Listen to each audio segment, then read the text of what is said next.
Hi friends, welcome back to my channel. Hi అండి. ఈరోజు ఆషాఢం special పప్పు మునగాకు తెలగపిండి అండి. ముందుగా కందిపప్పుని నానబెట్టి పక్కన పెట్టుకోవాలి. ఈలోపు మునగాకు కడిగి అలాగే తెలగపిండి కూడా రెడీ చేసి పక్కన పెట్టుకున్నాను. వాటర్ బాయిల్ అయిన తర్వాత కందిపప్పుని వేసి కొద్దిగా ఆయిల్ వేసుకుంటే తొందరగా కందిపప్పు ఉడుకుతుంది. ఈ విధంగా కందిపప్పు ఉడికిన తర్వాత మునగాకు వేసి కలుపుకోవాలి. ఈ విధంగా బాగా ఉడికిన తర్వాత ఇప్పుడు ఇందులోకి కొద్దిగా కారం, కొద్దిగా పసుపు వేసుకోవాలి.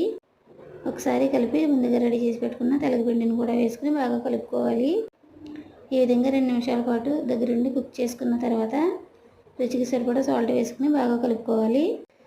ఇప్పుడు తాలింపు కోసం జీలకర్ర, ఆవాలు, వెల్లుల్లి, ఎండుమిర్చి, కరివేపాకు వేసి తాలింపు అయితే వేసుకుని పప్పును వేసుకోవాలి. అంతేనండి, ఎంత రుచికరమైన తెలగపిండి పప్పు మునగాకు రెడీ అయిపోయింది.